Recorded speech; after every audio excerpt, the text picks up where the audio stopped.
Number 4, Jharkhand. Jharkhand में प्रधानमंत्री गए, 83 करोड़ के परियोजनाओं का शिलान्यास किया, 83 करोड़,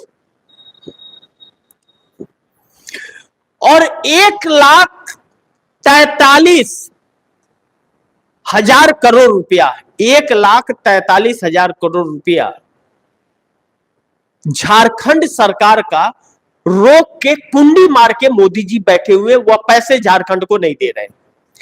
कोल का है, कोयला खदानों का, और 83 करोड़ रुपया के जाके परियोजना का शिलान्यास करते हैं। वह 83 करोड़ देंगे परियोजना के लिए या नहीं देंगे, या बात की बात है, क्योंकि इन्होंने देना तो सीखा नहीं, सिर्फ लेना सीखा है। कल्पना सोरेन ने कहा बहसबाजी क्या है, 83 करोड़ क्यों, मैं 200 करोड़ खर्च करूंगी ना, हमारी सरकार खर्च करेगी।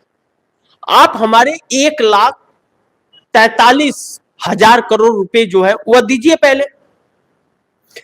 राज्य सरकार की पैसे आप कुंडी मार के बैठे, एक छोटा सा राज्य है और उसका 1,43,000 करोड़ रुपए पे कुंडी मार के बैठे हैं, और आप बात कर रहे हैं 83 करोड़ की। नरेंद्र मोदी को जो चुनौती कल्पना सोरेन ने दिया, या जो चुनौती हेमंत सोरेन ने दिया, इसके लिए आप यह समझ लीजिए कि हेमंत सोरेन ने कहा कि बार बार यह जो परिवारवाद की बात कर रहे हैं, क्या है यह परिवारवाद,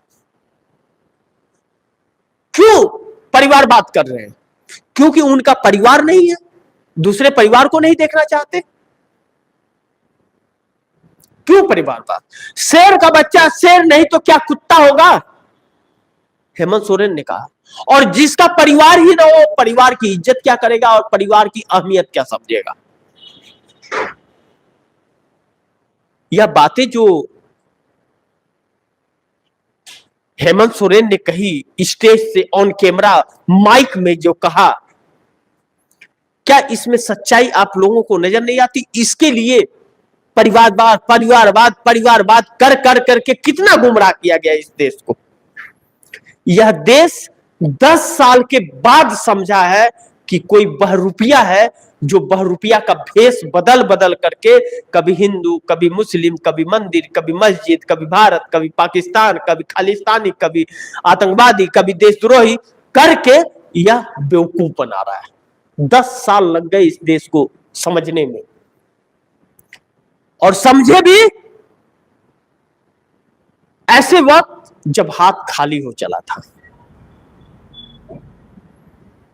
बेरोजगारी का आलम इस देश में जिस चरम सीमा पर है, और जो हालात है युवाओं के, और जो मायूसी है, वह इस देश के लिए आने वाले समय के लिए शुभ संकेत नहीं है।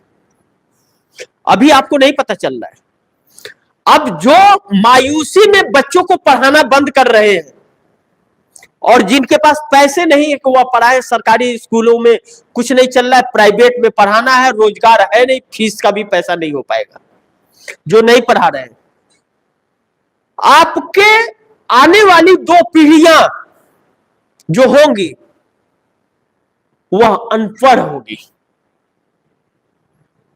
वह उनके अंदर इतनी काबिलियत नहीं होगी, वह कम लोग होंगे।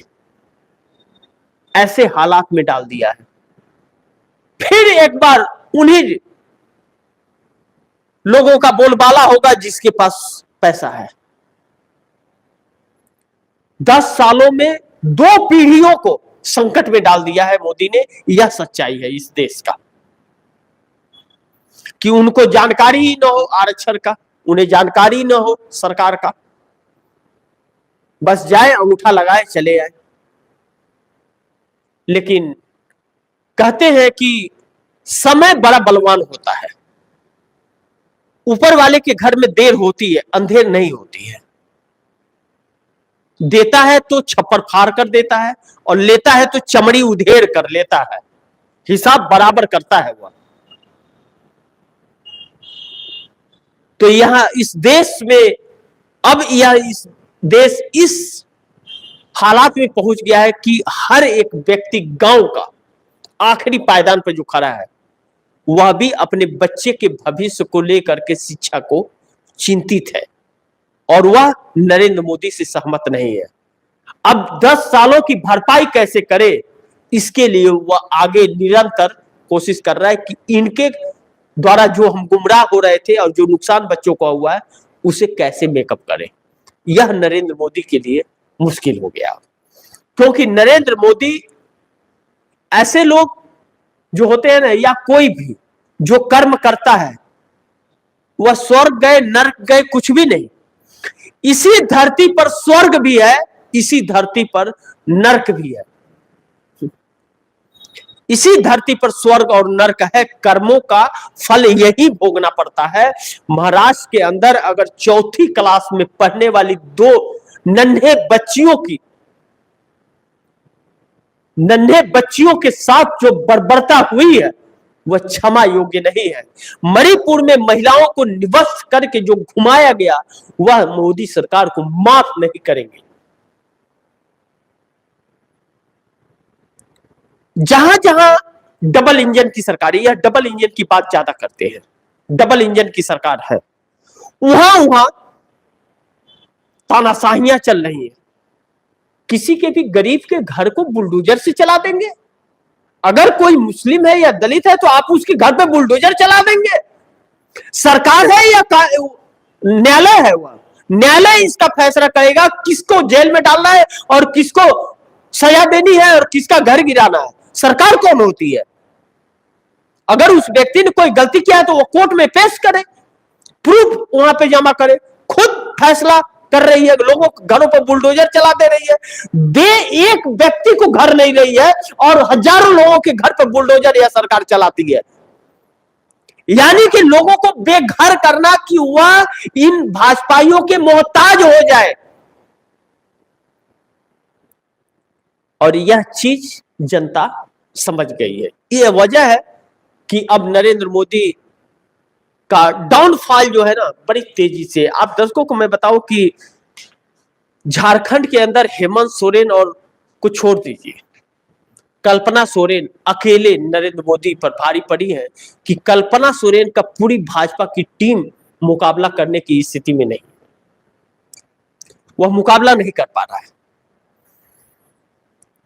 और जब हेमंत सोरेन सक्रिय होंगे तारीखों के ऐलान के बाद, जब राहुल गांधी सक्रिय होंगे, प्रियंका गांधी जब जाएंगी, और अभी तक तो प्रियंका गांधी पार्ट टाइम थी, और महाराष्ट्र झारखंड चुनाव के साथ साथ उपचुनाव भी होंगे, तो प्रियंका गांधी केरल के वायनाड से, जहां से राहुल गांधी ने इस्तीफा दिया है, वहां से चुनाव लड़ेंगी। उनके नाम का ऐलान हो चुका है।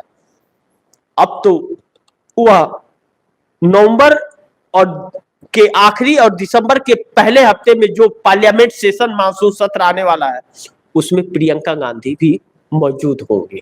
तो सोचिए, अभी तो अकेला राहुल गांधी छठी का दूध याद दिला रहे थे, प्रियंका बाहर से हमले कर रही थी। और जब भाई बहन की जोड़ी पार्लियामेंट के अंदर होगी और चुनौती देगी तो नरेंद्र मोदी का क्या हाल होगा और कितने गिलास पानी पीना पड़ेगा, देखिए।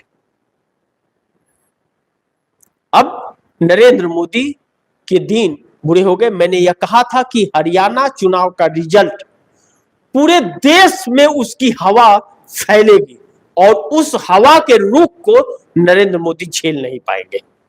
वक्त आ गया।